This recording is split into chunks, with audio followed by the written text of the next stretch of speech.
আরজিকর কাণ্ডের প্রতিবাদ আন্দোলন আর এই আন্দোলনকে এবার সিঙ্গুর নন্দীগ্রামের সঙ্গে তুলনা করলেন মদন মিত্র। মদন মিত্র বলছেন যে এই আন্দোলন দেখে সিঙ্গুর নন্দীগ্রামের কথা মনে পড়ে যাচ্ছে। বাম আমলের বিরুদ্ধে তৃণমূলের শেষ পর্যায়ের আন্দোলন ছিল সিঙ্গুর নন্দীগ্রাম, বলছেন মদন মিত্র। এর আগে দেখেছি যখন মমতা বন্দ্যোপাধ্যায় রাস্তায় নেবে সমস্ত নাগরিককে নিয়ে করেছিলেন, সেটাও আমরা দেখেছি। সেই সময় আজকে যারা মিছিলে রয়েছেন সেলিব্রিটিরা, মমতা ব্যানার্জির মিছিলও তারা ছিলেন যখন সিপিএমের বিরুদ্ধে তৃণমূলের শেষ পর্যায়ের আন্দোলন চলছিল, বিশেষ করে নন্দীগ্রাম সিঙ্গুরের পরে। এই ধরনের আন্দোলন কখনোই হয় না, কদাচিত হয়, কারণ এর জন্য একটা ইস্যু দরকার হয়। আরজি করে যদি পুলিশ গুলি চালাতো তাহলে ওটা জালিয়ানওয়ালা বাগ হয়ে যেত, কিন্তু পুলিশ নিজেরা মার খেয়েছে, এমনকি এর জন্য ওদের কটূক্তি ব্যঙ্গোক্তি শুনতে হয়েছে। রামকৃষ্ণ বলতেন সহ্য কর সহ্য কর সহ্য কর, সব পুলিশ যদি সেদিন গুলি চালাতো 500 লাশ পড়ে যেত। তারপর যদি কেউ স্লোগান দিত এই সরকার গুলির সরকার, অত্যাচারী সরকারকে মানছি না, তাহলে আমরা বুঝতাম। যদি কাউ সরকার পরিবর্তনের প্রয়োজন হয়, 26-এ নির্বাচন আছে, সেই নির্বাচনের মধ্যে দিয়ে গণতান্ত্রিক প্রথায় কেউ নির্বাচন চাইলে, পরিবর্তন চাইলে সে পরিবর্তনের পক্ষে ভোট দেবেন, যারা পরিবর্তন চান না তারা পরিবর্তনের বিপক্ষে ভোট দেবেন। মদন মিত্রের বক্তব্য আপনারা শুনলেন। মদন মিত্র বলছেন যে সরকার বদলের প্রয়োজন হলে 26-এর নির্বাচন আছে। তিনি এটাও বলছেন যে পুলিশ যদি গুলি চালাতো, গুলি চালালে 500 দেহ পড়ে যেত, সহ্য করেছে পুলিশ, বলছেন মদন মিত্র। বাম আমলের বিরুদ্ধে তৃণমূলের শেষ পর্যায়ের আন্দোলন ছিল সিঙ্গুর নন্দীগ্রাম। এই আন্দোলন দেখে সিঙ্গুর নন্দীগ্রামের কথা মনে পড়ছে। সরকার বদলের প্রয়োজন হলে 26-এর নির্বাচন আছে, বলছেন মদন মিত্র।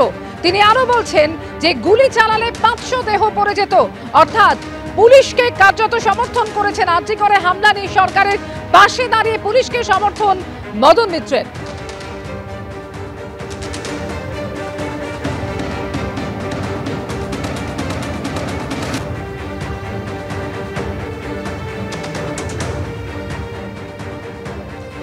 আন্দোলনকারীদের আক্রমণ করতে গিয়ে এবার মহিলাদের কেশসজ্জা নিয়ে আক্রমণ করছেন রাজ্যের মন্ত্রী উদয়ন গুহ। তিনি এই নিয়ে মন্তব্য করেছেন এবং তিনি এই নিয়ে বলছেন যে যাদের বয়কার চুল বা যারা চুল স্ট্রেট করেন তারা মদের বিরুদ্ধে প্রতিবাদ করেন না, তারা মদ খান না, তারা ড্রিঙ্ক করেন। এমনই মন্তব্য করেছেন উত্তরবঙ্গ উন্নয়ন মন্ত্রী উদয়ন গুহ। মহিলাদের জিন্স পরা নিয়েও কটাক্ষ করেছেন তিনি।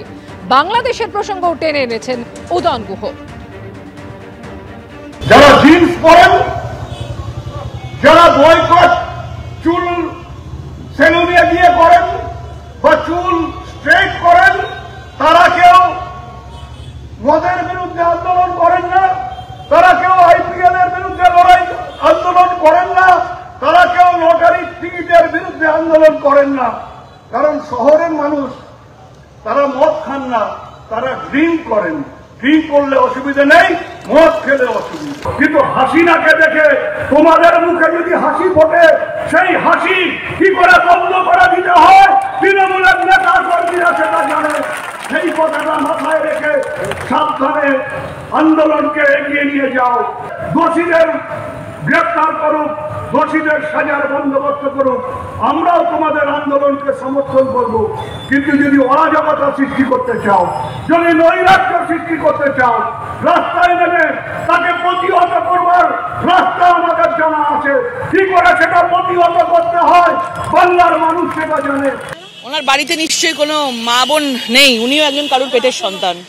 আজকে ওনার সাথে ওনার বাড়িতে কারোর সাথে কিছু হতে পারত। আর আজকের ডেটে উনি যেরকম জিন্সের কথা বলছেন, উনি কোন যুগে বাস করছেন?